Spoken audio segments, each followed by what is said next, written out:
In this episode, I share with you how to get out of debt.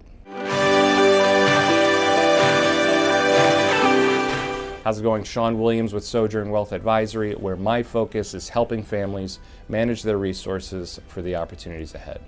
Now, recently we did an episode on crafting a cash flow plan, basically helping you determine where you want your money to go. Next, we looked at savings and how to structure it in case of an emergency or in case of expected expenses down the road. Today, we're going to look at your debt and what it's costing you and provide you with a method on how to pay it down. Now, normally when doing financial planning with clients, we cover things in far greater detail, but I did want to provide you with a basic tool that you can use to take a look at your debts and how you might be able to pay them down. So I'll have a link for you where you can access it on the website. So here's how we do it. List out your debts. If you have multiple credit cards or student loans, you'll want to list them out separately and specifically. You may have a student loan with a lender, but inside have more than one loan, and they often have different interest rates. So you'll want to keep them separate so that you can be sure that your payments are being applied to the right loan and aren't just being applied evenly over them all. Next, existing balances. What is the balance as of today? Interest charged. What is the interest cost on the debt? Minimum payments required, any additional payments that you're currently making on the loan. And now if the column is gray, then don't put any numbers there. It will automatically calculate for you. Once you've put in the information, I want to draw your attention to a few things. You can prioritize paying off your debts in one of two ways. You can either look at the smallest balance and then to the largest and then pay them off in sequential order, or you can order it as far as interest rate. Now the interest rate is what actually the loan is costing you. So if you focus on that, it will actually be cheaper and pay it off quicker as long as you're able to keep up the motivation and momentum. So either way, you can actually sort this spreadsheet so that it can tell you what the next loan is that you need to pay off. Simply highlight the information, choose data, and then sort.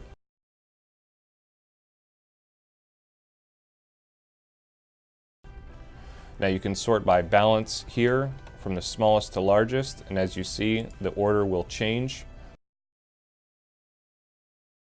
And then you can pay them off in this order, or if you want to pay it off as far as the highest interest rates first, then you can sort, choose interest, then largest to smallest, and then it will repopulate the order so that you can start attacking the highest interest rate first. Just be sure that if it's the car loan, you obviously want to be paying that off before you start putting large amounts of principal towards your mortgage. So now you want to add whatever you're able to pay off your debts. So let's say that you're able to put $300 in additional payment.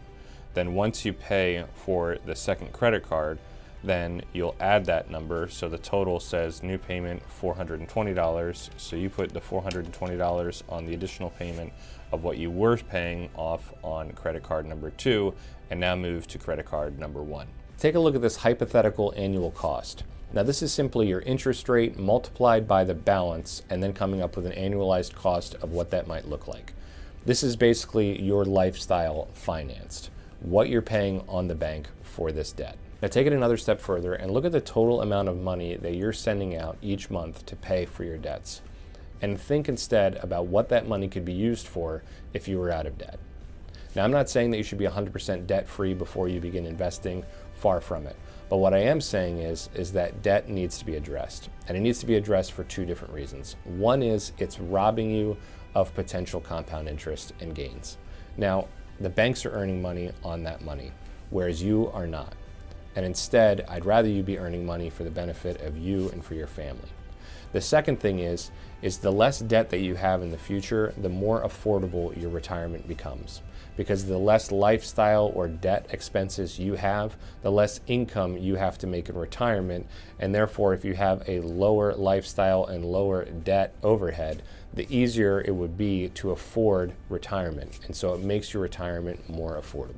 I'll provide a link to the spreadsheet either above or below so that you can have access to it. Hopefully you'll be able to pay off your debts quickly, stay motivated, and get those banks off the payroll. If you enjoyed the episode, be sure to let me know, comment, share, subscribe, follow, and if you'd like to reach out to me for a private conversation, be sure to do so.